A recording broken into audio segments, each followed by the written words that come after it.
So hello, everyone. Welcome to our last VTSS seminar for this academic year. We have the great pleasure to have today Laura Liu from University of Pittsburgh as speaker and Yinchu Zhu from Brandeis as a guest panelist. So you have 1 hour and the floor is yours. Please interrupt at any point if you have questions, just unmute yourself. Awesome. Thank you for having me. Thanks, Adriana and everyone. And thanks, Yinchu, for being the panelist. So today I'm super excited to show you our recent work, binary outcome models with extreme covariates, estimation, and prediction. So it's a joint work with Yulong Wang from Syracuse University. Let me see. Yes, it works. Then as a motivation, we see that binary models are commonly used in both empirical micro and empirical macro research. So on the micro side, we might be interested in the factors that drives the labor force participation decision of individuals. On the macro side, we're also interested in possibly the probability of the next recession or country default. And recently, there has been more extreme events such as COVID-19 and the aftermath, and the higher inflation we experienced before, and the extreme weather you guys cannot see that we have right now, right? So then it's in the sense it's important to study the effect of the extreme covariance X on binary outcome Y. We see that because of the extremeness of the covariates, the existing methods have certain drawbacks. So on one hand, parametric models such as logit or probit, so they're thin-tail methods. And many economic data have heavy tails. And if we mechanically implement this thin-tail methods, it will incur like large misspecification bias, and especially in the tail region we're interested in. And on the other hand, for non-parametric methods, such as kernel or sieve or spline, the issue over here is that we only have limited information in the tail. So then if we implement this flexible non-parametric methods, the resulting estimator could be largely inefficient, or in other words, the variance would be very large. If we try to use these estimates for forecasts, then the forecast would be very noisy, unfortunately. So we can see like more details in the simulation and empirical example. So then to deal with these problems in this paper, we propose a novel semi-parametric approach that based on the Bayes theorem and regularly varying functions, RV. So basically, these RV functions introduce the Pareto approximation in the tail, but didn't impose parametric assumptions beyond the tail. Moreover, later on I will show you is that these RV functions include a large class of distributions, so it's general enough. We see that, okay, our method is not only good at dealing with limited information in the tail, but it's also good to handle unobserved individual heterogeneity in panel data models. And basically, for the tail analysis, this unobserved individual heterogeneity will show itself as unobserved unit-specific tail thickness, and unobserved unit-specific RV functions will be more specific later. We show that in our paper, we formally proved that our method is asymptotically equivalent to panel logit on tail observations using log X as a regressor. So in this sense, it will make it easier for implementation. And especially if we have short t, then we can use conditional MLE to cancel out the unit-specific heterogeneity. And if we have large t, we can further use the bias correction methods to estimate the unit-specific heterogeneity. We estimate both the unit-specific parameters and the common parameters, and then we can produce the unit-specific forecast. So in the paper, we also established the consistency and the symptotic normality of the estimators.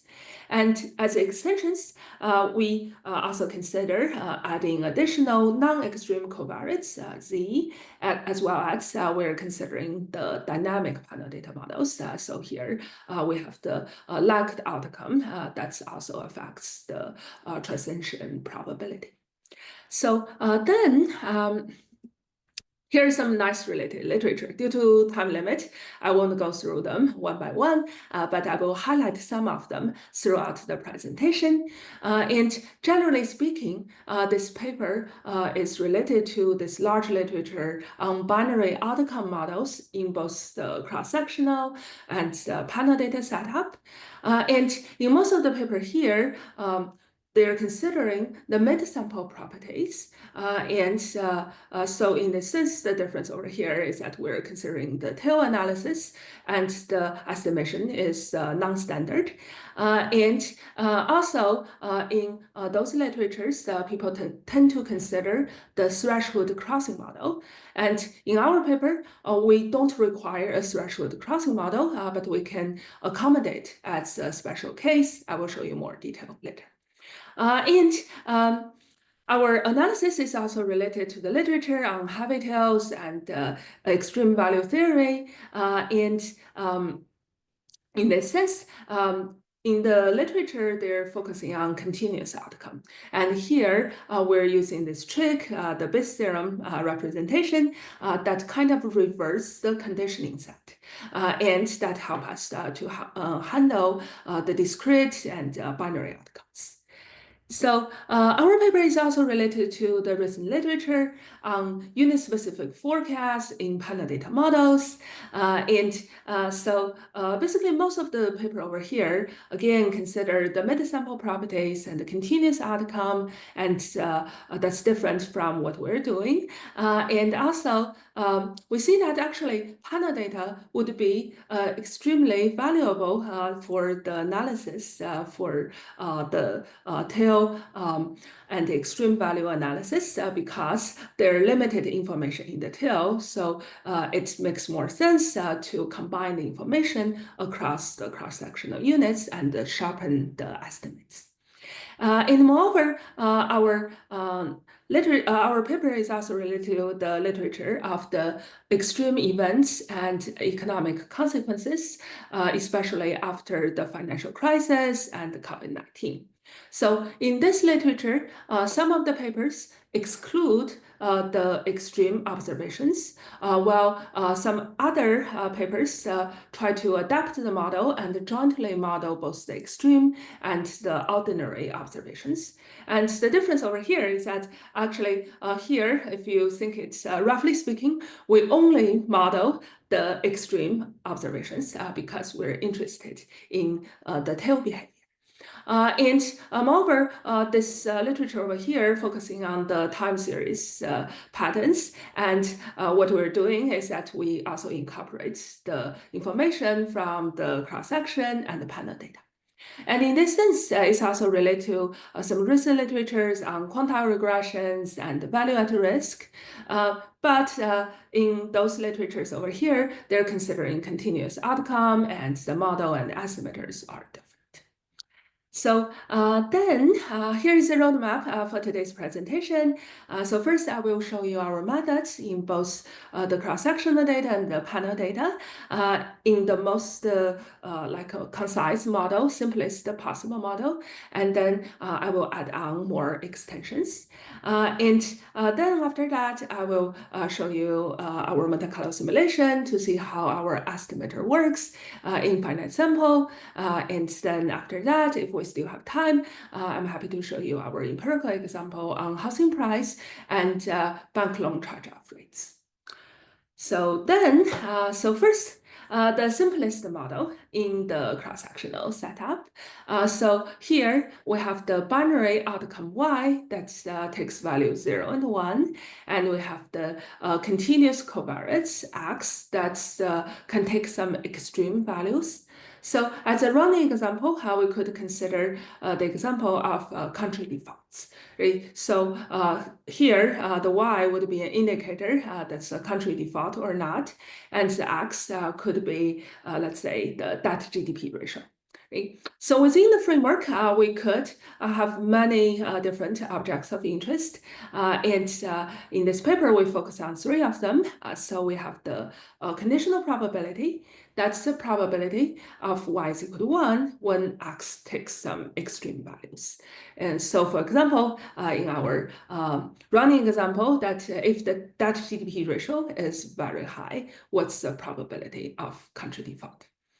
So, depending on the context, this conditional probability could be interpreted as the counterfactual probability or predictive probability. And if we take a derivative of this conditional probability with respect to x, we got the partial effect. And we can also consider the extreme elasticity. So basically here, we define the extreme elasticity with respect to the product of pi times 1 minus pi. The reason over here is that soon you will see that in this framework, as x goes to infinity, it's highly likely that the pi would goes to either 0 or 1. Okay? So, and here we define the extreme elasticity combining both cases. And as a side note over here is that, so although we say that, okay, for asymptotic analysis, we let x go to infinity and pi goes to either 0 and 1 for most of the cases. But in finite sample, our estimators still provide like a sizable improvement compared to alternatives, as long as x is moderately small or moderately large. So namely, it's possibly below the 20th or above the 80th percentile of its distribution. And then the corresponding pi x is not super close to 0 and 1 either, like in practice. So any questions? Okay. So let me move on. So then we see that, okay, we observe some extreme covariates x. And we want to learn like how y behave when x takes some extreme values. So in this sense, we essentially aim to analyze the co-movement between x and y in the tail. So then to explicitly account for the tail behavior of x, here we use the trick of the Bayes theorem to kind of reverse the conditioning set. So here is our target, our conditional probability of y is equal to 1 given x. And then it's equal to the PDF of x given y is equal to 1 times the probability of y is equal to 1 divided by the same term plus a similar term for y is equal to 0. So notice that our Bayesian representation is just a characterization of the data. We didn't impose any like causal directions between x and y, and we allow for any causal directions. And a similar kind of Bayes theorem representation has also been used in other analysis in the literature. For example, in the discriminant analysis, this conditional distribution of x given y is a normal distribution. And in Clay and Spade's single index estimator, this conditional distribution is a semi-parametric distribution with single index. And here we use a similar trick, but we focus on the tail behavior and tail observations. So in terms of the tail, we see that the heavy tails are quite common in economics and financial data. So here is a nice review by Gabix. And we see that, okay, if we have some economic data, maybe it's a good idea that we first check whether our data have a heavy tail or not. So there are different ways to check the heavy tail. So the easiest way would be the visual inspection, such as the log-log plot. So here is an example. So it's based on one of our simulations, but let's ignore everything on the slides for now and just focus on maybe the bottom left panel. So here, the x-axis is the cutoff point, small x, and then the y-axis would be the probability that the random variable x exceeds the threshold. So then both the x-axis and the y-axis are on log scale, so that's why we say it's a log-log plot. And if the data have heavy tail behavior, it means that the tail observations would more or less align on this downward sloping line. And the slope of this downward sloping line would be our tail index or Pareto exponent. We'll come back to that very soon. And in contrast, if we have thin tail, tails, so then the tail observations would align mostly on a vertical line. And if you calculate the slope would be very large in terms of absolute values. So then we see that, okay, the easiest way to check the heavy tail is looking at for example, the log-log plot. And to do it more rigorously, we can estimate the Pareto exponent, that's the slope, and doing some tests. Also, we could consider the data-driven evaluation, such as cross-validation or auto-sample forecast performance. So that's kind of in the flavor of some of the exercise we did in our simulation and empirical example. So if we check the data and we see that, okay, there's not much evidence of heavy tail in our data, then congratulations, we can move on with a more traditional method. And if we check the data and we see that our data actually exhibits the heavy tail patterns, then it would be better to consider like more methods that tailored to the heavy tail, such as the method proposed in this paper. So then we see that, so here, let's first introduce another, like a slightly more general concept for heavy tail distributions, this regularly varying functions, RV. So here, if the random variable x have a heavy tail, suppose it's a right tail, then this 1 minus the CDF, that's the upper tail probability, would be an RV function. And more specifically, it means that this upper tail probability would be proportional to this power law term over here. And the coefficient of the power law term is our Pareto exponent alpha, or if you think about it, that would be the absolute value of the slope in the log-log plot for the tail observations. And this alpha tells us how thick our tail is. So a smaller alpha indicates a heavier tail.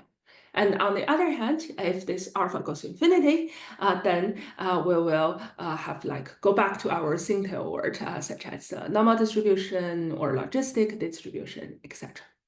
So equivalently, we can write our upper tail probability as this power law term times this slowly varying function L. So roughly speaking, this slowly varying function means that the L doesn't change that much as x goes to infinity. And we'll come back to that expression later when we talk about panel data models.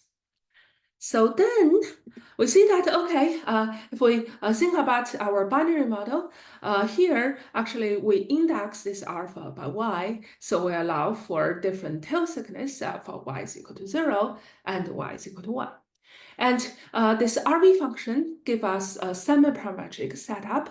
So we have the first order Pareto approximation in the tail.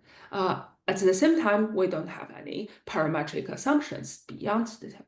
So this semi-parametric setup is important because if we go back to our log-log plot, so we see that the patterns in the middle and the patterns at the tail would be very different, right? So if you mix them up together and estimate the slope would be largely misspecified, so you have a large bias. So in this sense, this semi-parametric setup help us to get the best of the both worlds. So then we also see that these RV functions, RV conditions, is relatively mild and satisfied by many commonly used distributions, such as the Cauchy distribution, student T, F distribution, of course, Pareto as well. Right? So then, moreover, we can also handle very heavy tails where this tail index is between 0 and 1 and no moment exists.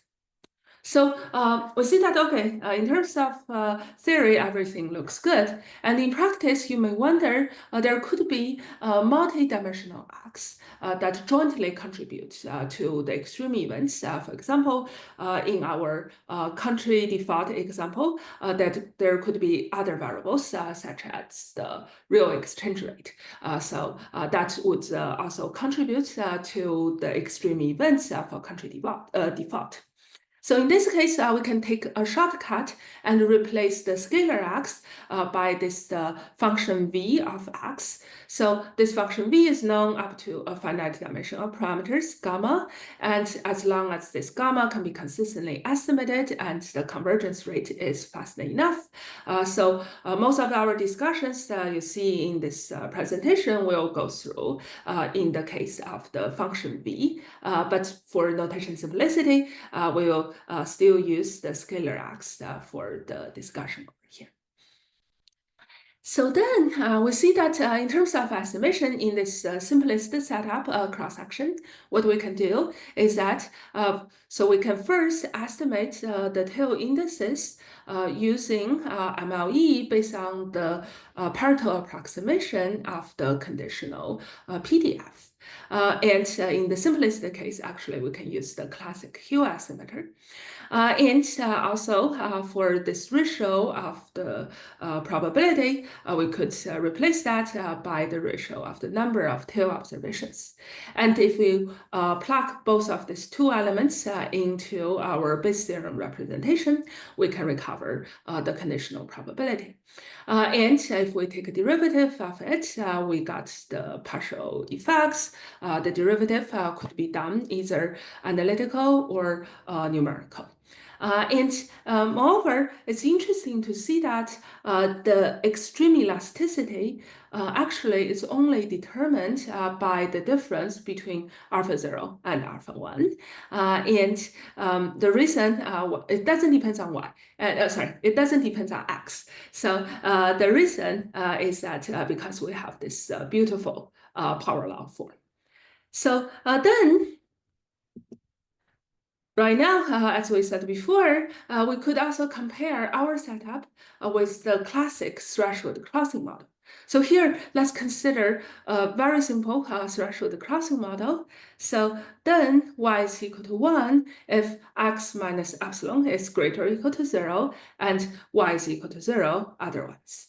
So suppose the tail index for x is alpha x, and tail index for epsilon is alpha epsilon. Then alpha 0, which is the tail index for the subsample of y is equal to 0, would be alpha x plus alpha epsilon. And alpha 1, that's the tail index for the subsample of y is equal to 1, is alpha x. So then what does it mean? Okay, so a couple of notes over here. So first, note that our method doesn't require a threshold crossing structure. But if we assume a threshold crossing structure and you have the unconditional RV tails, this will imply our conditional RV tails.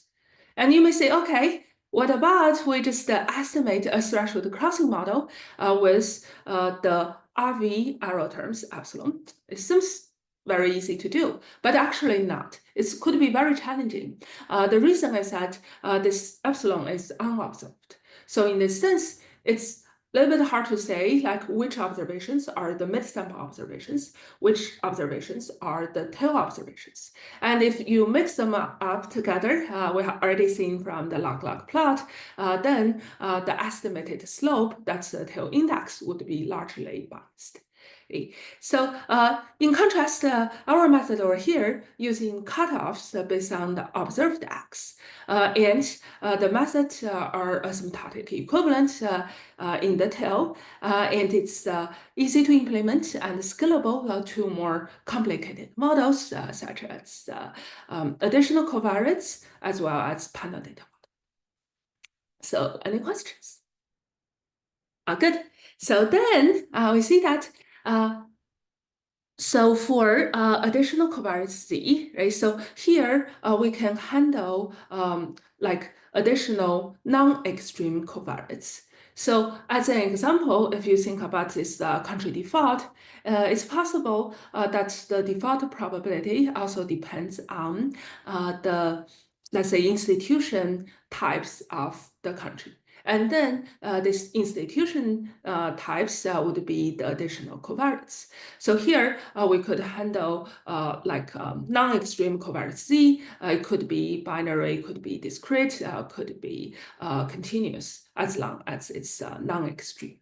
So then in terms of our Bayes theorem representation, so right now, actually very easy, we just introduce this Z everywhere into the conditioning set.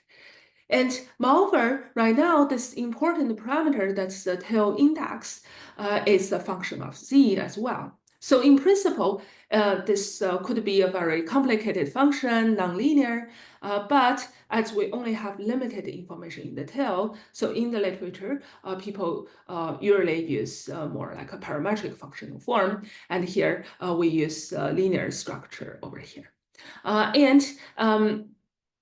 So we see that, okay, right now, this tail index becomes the product of Z prime times theta y, and we can estimate this theta y using the first order partial approximation in the tail using MLE for the tail observations. And this estimator is also related to the exponential tail indices in Wang and Tsai, very nice paper. And the difference is that here we are considering a linear index instead of the exponential one. And the reason is that it's this linear form is easier extendable to the panel data analysis. I will show you very soon. And we see that furthermore, if we don't have the additional covariates in the super simple setup, then the estimator is reduced to the classic Hill estimator that don't even have optimization step. So that's very easy to implement. And then we have like, okay, more details about the estimation, but I will defer the discussion of the asymptotics after we talk about the panel data analysis. So then about panel data. So one of the important features in the panel data would be the unobserved individual heterogeneity. So if we go back to our running example, it could be that different countries have different historical or cultural background.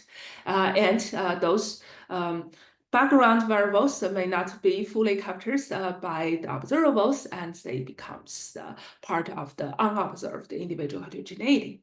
And here, our method offers a very effective way to handle this unobserved individual heterogeneity in the tail. So to be concrete, so here we have a large cross-section dimension N, and for the time dimension T, for now, let's consider a short T panel, but we can extend the discussion for large T as well. And for illustration, let T be 2, but of course, we can handle T is greater than 2. And assumes that we have our samples are independent across individuals and stationary across time. And we can relax this stationarity later on when we talk about dynamic panel data models. And also, we assume that we have conditional independence across time. So that's how we break down this conditional probability by time. And then we see that in panel data models, this unobserved individual heterogeneity will reflect itself in the tail analysis as the unit-specific tail thickness and unit-specific RV functions. So in empirical studies, people find that there could be like a heterogeneity in terms of the tail indices for stock returns across different regions, and also there could be heterogeneity of the tail thickness of covariate deaths or cases across different countries. So in this sense, it's useful to consider this unit-specific tail thickness. Here, we model the unit-specific tail thickness in this additive form. So we have the common component, alpha y, that could be different across y is equal to 0 and y is equal to 1.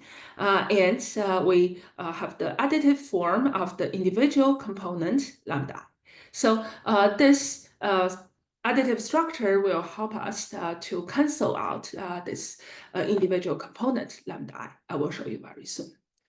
And also, in terms of the unit-specific RV functions, so here, this upper tail probability will take the form of the power law term times a slowly varying function.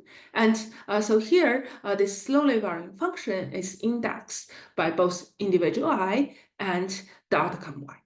So in this sense, we allow for heterogeneity in the RV functions, but not explicitly modeling it. So in this sense, the structure is similar to a fixed effect framework. And because we have this unit-specific slowly varying functions, then we can accommodate unit-specific scale parameters. That's a desirable feature in this tail analysis. Moreover, if we have additional covariance C, then the unit-specific tail thickness, lambda I, and unit-specific RV functions, this LIY, can flexibly depend on Z as well. So that's again closer to this fixed effect framework. So everything is good, except that here we have this unit-specific functions, and we don't explicitly modeling it. So this leads to this INID samples, the independent but not necessarily identically distributed random variables. So that makes it a little bit trickier to deal with in the theory. So then, so here, just a notation, the subscript I indicates that the quantities given the unit-specific heterogeneity, namely the lambda I and the LIY. So for the conditional probability, we can again use our Bayes theorem representation and plug in the RV functional form. And after some algebra, it will take the form of 1 over 1 plus this big ratio over here. Okay. So then let's first look into this red term, that's our power law term. So notice here, before we have this additive form of our unit-specific tail thickness. And then if we take a ratio of this power law form, we cancel out the lambda I. So the good news over here is that this term that involves x only have like common parameters, alpha 1 minus alpha 0. So, and then we look into this slowly varying functions, the ratio of these two. And by the properties of the slowly varying functions, we see that as x goes to infinity, this ratio will converge to a unit-specific constant. And lastly, for this, I don't know whether you guys can see the color while I try to make it purple, but it seems pretty dark. So then this purple term, like over here, is again unit-specific, and it could be a very complicated functions of the unit-specific heterogeneity because we have the lambda I and Li in the conditioning set. Okay. So, but if we combine this purple term and the teal term together, they are all unit-specific constants, right? So we can summarize it as this unit-specific constant AI. So then, without further assumptions, this AI cannot be consistently estimated in small t panels because we have the incidental parameter problem. Instead, we can consider the similar kind of idea of panellist and cancel them out, conditioning on y1 plus y2 is equal to 1. Right? So conditioning on the switchers. Once we do that, we see that we can cancel out this unit-specific constant AI. Right now, the only parameter that we want to estimate would be this difference between alpha 1 and alpha 0. So then we can call it alpha star. And actually, this alpha star, if you recall, like several slides ago, is closely related to the extreme elasticity. And we can estimate alpha star using the conditional MLE on tail observations. So we see that for an individual to contribute to the likelihood, first, the individual needs to be a switcher. And second, the xi1 and xi2 should be both at the tail. Right? So that sounds quite restrictive. That's indeed for t is equal to 2. But the restriction could be slightly relaxed if we have a larger t. So the reason over here is that for a larger t, if we want an individual to contribute to likelihood, we don't need the individual to appear at the tail for every time periods. We just need the individual to appear at the tail for at least 2 time periods. So that's slightly relaxed restriction. So then, as we said before, our estimator is closely related to the panellist. More specifically, if we define this AI tilde as minus log AI, then we can write this conditional probability more closer in the form of the logit regression. So in this sense, this AI tilde could be viewed as a fixed effect that flexibly depends on the unobserved heterogeneity. That's the like lambda I and Li we see before, as well as the observed heterogeneity if you have additional covariates Z. So we prove that our objective function is asymptotically equivalent to panellist on tail observations with log x as a regressor. So that makes the implementation very convenient. And our analysis justify and provides assumptions behind the intuitive practice that, okay, if you have some like covariates with very heavy tails, so what we do, we just take log. Right. So here we have like more theoretical details on that. And another point we want to say is that our method is the semi-parametric approach in the sense is that we focus on the tail observations, tail behavior. We didn't impose parametric assumptions on the entire arrow term distribution to avoid misspecification. But on the other hand, we have to pay the price since that our sample size would be reduced. So then here are more asymptotic theories. I won't go through all the details, but I just want to highlight the intuitions behind the assumptions and the theorem. So here we are considering the case with additional covariates Z, and right now Z is indexed by I, so it's unit specific, but it's not indexed by T, so it's constant over time. And later on, we'll extend to the case that we can have the time varying ZIT as well. So here, our first block of assumption is on the model setup. So the first assumption, we have INID data. And the second assumption, we have stationarity. And the third and the fourth assumptions we're considering conditional independence. And together, this allows us to cancel out the unobserved individual heterogeneity. And the last condition is the regularity condition that ensures the non-degeneracy of the probability, so we can have the form of the Bayes theorem representation. And so then the second block of assumptions is on the tail approximation. So here with additional covariates z, then this tail index would take the form of z prime theta y plus lambda I. And the z prime theta y part, you will find it's similar to what we did in the panel data case. And the additive form with respect to the individual component lambda I help us to cancel out the individual effect lambda I in our conditional MLE. And then for the conditional CDF, right now, we explicitly write out its form. So it looks nasty. But the idea is kind of intuitive, is that the first part, the C times the power law term is our Pareto approximation. And then the other terms are the second order and the higher order terms that captures the deviation from the Pareto approximation. And the second and higher order term are important if we want to derive the symptotic distribution.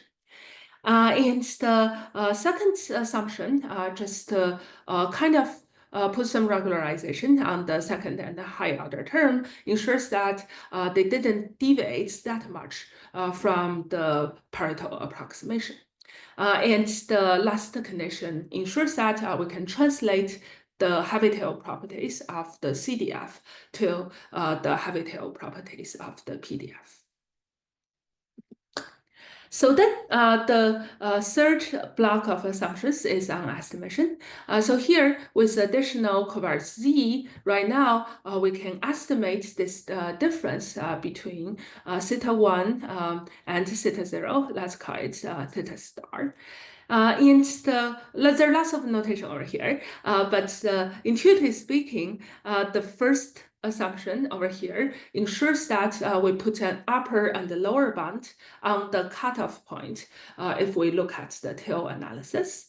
So it ensures that we have the number of individuals that contribute to the likelihood goes to infinity as the cross-sectional sample size goes to infinity.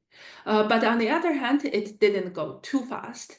So here we're considering more like an under-smoothing idea that we try to get rid of the asymptotic bias. And moreover, for this assumption 2 and 3, there are more regularity conditions that ensures that we can have the law of large numbers and CLT for INID data with extreme events. So then with all these assumptions, we can prove that our estimator for theta hat is the symptotically normal, but the convergence rate is slower than the standard root n rate. And the reason is that intuitively, the number of individuals in the tail that contribute to our likelihood will grow at a slower rate than the total number of individuals in the whole cross-section. So then, any questions? Good. So then, there was a question. No question. No. Thank Awesome. you. Thank you. Yeah. So then we can also, as we promised, extend our discussion to the large T setup. So before we say that we have this symptotic equivalence that our estimator is equivalent to panel logit using log X as a regressor for tail observations. Right? So here with large T, we can even estimate this fixed effect AI tilde using panel logit estimators with bias corrections. So there has been literature on that. We can build on that. And then once we estimate both the common parameters and individual specific parameters, we can then proceed to estimate the average partial effects as well as provide unit-specific forecast. And then, also as promised before, we can also extend the analysis to the time-varying covariates, ZIT. So here, notice that because we have this ZIT is time-varying, so before we have the unit-specific constant AI, but right now this term becomes time-varying, so we cannot easily cancel them out as what we did in the conditional MLE. but we could consider a local version of the conditional likelihood estimator by introducing this kernel weights over here. And this kernel weights basically just measures the distance of ZIT over time. And then, last but not least, we can also extend our analysis to the dynamic panel data models, where we have the lagged outcome in our analysis. Okay. So here, without loss of generality, let's consider the case of the first-order Markov process. And for the Bayesian theorem representation, before, recall that we just partitioned the data into two parts: y is equal to 0, y is equal to 1. Okay. So instead, because right now we have the transition dynamics, we want to partition the data according to the transition dynamics. So we have like for the first order Markov process, we have 4 transition patterns: 0 to 0, 0 to 1, 1 to 0, 1 to 1. Okay. So then we can partition the data accordingly into 4 parts, and we proceed as before. We can still introduce in a specific tail thickness and RV functions. And for the conditional MLE, so here we can consider 4 events that exhaust the different transition patterns, and then we can construct the conditional MLE similar as before, and that eliminates all the individual heterogeneity. So then we see that, okay, now let's look at our Monte Carlo simulation so we can see how our estimator work in finite samples. So for alternative estimators, here we're considering both the parametric and non-parametric alternatives. So in the cross-sectional data setup, for the parametric alternative, we're comparing with logit with all observations and logit using only tail observations. So by comparing these two with our estimator, we can see whether it's enough that we just separate the mid sample from the tail, or there's extra gain if we carefully modeling the heavy tail behavior. Moreover, for the non-parametric estimator, notice that this conditional mean is nothing but the conditional expectation of y given x, because y is binary. So then we can use the common estimator for this conditional mean, such as the local linear regressor as an alternative. And moreover, we also consider the local logit that's more tailored to the binary outcome. And in the panel data case, so here so roughly speaking, what we do is that just we introduce the unobserved heterogeneity into the analysis. So basically, for the parametric case, we're considering different versions of panel logit. And for the non-parametric case, here we're considering a correlated random effect setup because we see that the correlated random effect usually performs better, both theoretically and empirically. So we want to make our competitor works better. And if we can still beat them, it means that our estimator indeed works pretty well. So then our first experiment is on cross-sectional data. So here for the DGP, we're considering this threshold crossing model and the tail indices for both x and epsilon ranging from 0.5 to 2. So that's in line with the empirical findings that people see in many economic and financial data. The tail indices is ranging from 1 to 2. Okay. So then below here is our old friend, the log-log plot. So here is for one of the samples with alpha x is equal to 1 and alpha epsilon is equal to 1. And we see that for both y is equal to 0 and y is equal to 1, there's very strong heavy tail patterns. And especially for y is equal to 1 subsample, the pattern, like heavy tail pattern, is even stronger because the slope is even flatter. And if you do the calculation, that's from our previous derivation, right? So alpha 0 would be the sum of alpha x and alpha epsilon, so that's 2. And for alpha 1 would be alpha x, so that's 1. So indeed, we have like a stronger heavy tail pattern from both the theoretical derivation or just the visualization over here for the subsample of y is equal to 1. And moreover, in this graph, this black dashed line indicates the like the slope based on the true parameters of the tail indices, and the red solid line indicates our estimates. We see that these two are very close to each other and captures the heavy tail pattern pretty well. And so that's only one sample. What about our 1,000 simulations for this setup? So here, again, we plot the alpha 0 on the left, alpha 1 on the right. And in each of the panel, the blue vertical line indicates the true asymptotic value of the parameters, alpha 0 and alpha 1. And the histograms are based on 1,000 simulations. And we see that the histograms are well positioned around the true value of the parameters and bell-shaped. And moreover, if we look at alpha 1, we see that the dispersion is indeed tighter. And the reason over here is that, as we've seen before, there's stronger heavy tail patterns for y is equal to 1, right? So then that makes the estimate of alpha 1 more precise. So then, I want to draw all your attention to this estimated conditional probability. So here, different rows are for different evaluation points, x, and different columns are for different estimators. And within each of the panel, this blue vertical line indicates the true conditional probability. And we see that indeed, as the evaluation points increase, that's from 90% to 99%, the conditional probability indeed increase. Okay. So, and the first column is our tail estimator.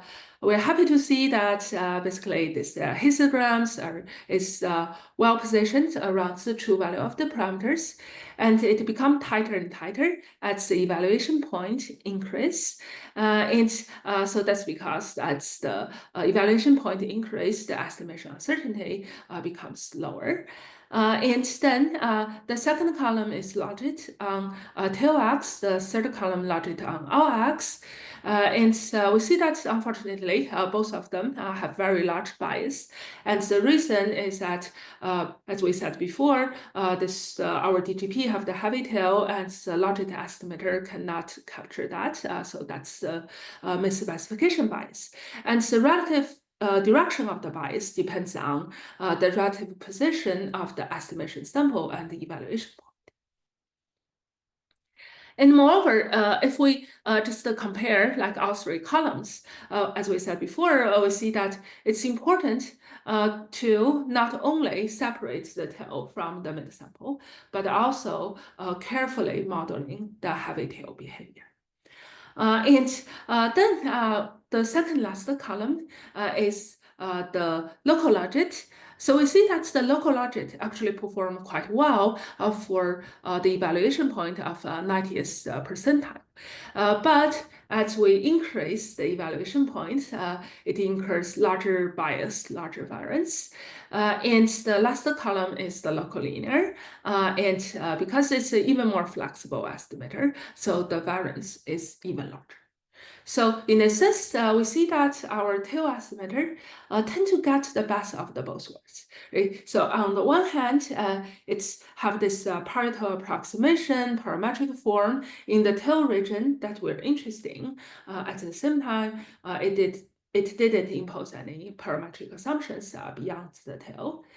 And another thing, another point I want to make over here is that basically, as we said before, in the symptotic theory, we let x go to infinity, and the pi x in this setup will go to 1.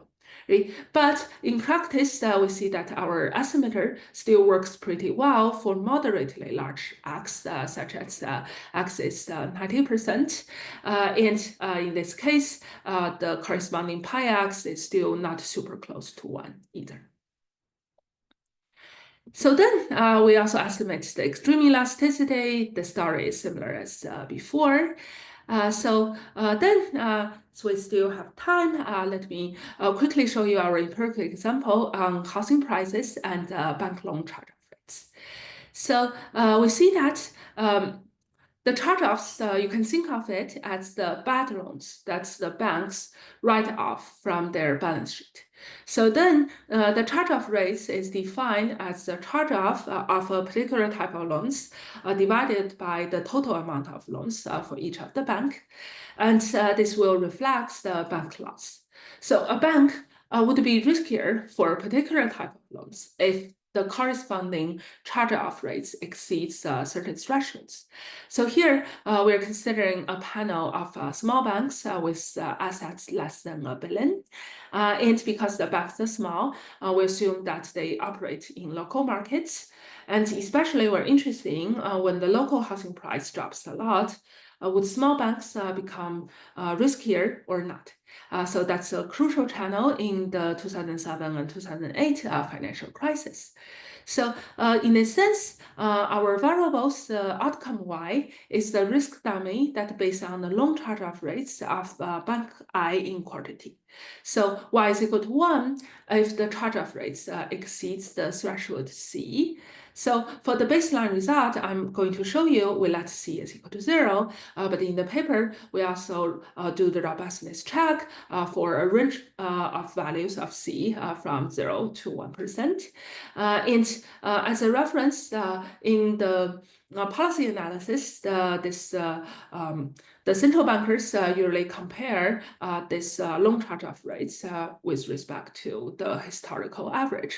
So as a reference, the RE loans that we looks into, the residential real estate loans, their historical average of the charge-off rates is 0.1%, and the two standard deviation from the historical average is 0.2%. So we also check this value as well, and the results are similar.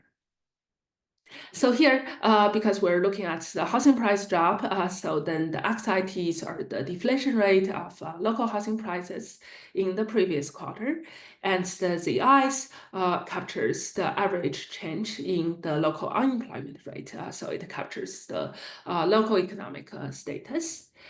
So then, because we can have different types of loans, we can have different time periods. So in principle, we can have many samples. But for the presentation, let's focus on this sample of the residential real estate charge-off rates, RE. And the sample period is from 1999 Q4 to 2009 Q3. So then that's we'll have over 8,000 small banks, and the time period is 40 quarters, and that's 10 years. So we're considering a large N, large T setup, and we try to forecast what happened in periods T plus 1. So that's the pseudo out-of-sample forecast. So here is our log-log plot. Again, we see there possible heavy tail patterns. So we expect our tail estimator could work well. And in terms of the forecast evaluation, so here we compare the log predicted scores. So that's the log likelihood of the future realizations. The larger, the better. Okay. So the first column is our RE sample, and the second column is our CRE sample, which is the non-residential commercial real estate loans. And the first row is our tail estimator, and the other rows are our alternatives. So for the tail estimator, we report the exact value of the log predicted score. And for the other estimators, we report the difference with respect to the tail. And the stars are the significance levels. So we see that all the difference are negative and significant. So in this sense, our tail estimator also outperforms the alternatives in terms of the pseudo-auto sample forecast. And why it can do better? Because we flexibly and efficiently model the heavy tail behavior. So let me check the time. So then actually once we estimate the other parameters, we can do many interesting things. We can look into the heterogeneity through the lens of geographic regions, or we could run the regression and see the heterogeneity, how it's related to the bank characteristics. So they are in the paper. And here is the takeaway of this presentation. So in this paper, we provide a novel semi-parametric approach that based on Bayes theorem and Pareto approximation in the tail. And our methods effectively handle the unobserved individual heterogeneity in panel data. And we prove that our estimator is asymptotically equivalent to panel logit on tail observations with log x as a regressor. So in this sense, it would be convenient for empirical implementation. And given many recent extreme events, there could be many potential micro and macro applications. So that's all for my presentation. Thank you very much for your attention. Thank you very much, Laura. Really great talk and very interesting topic. Now I'm going to move on to, so I'm going to stop the recording first, and then we move to comments from Yinchu or other comments from colleagues. So let me stop the recording first.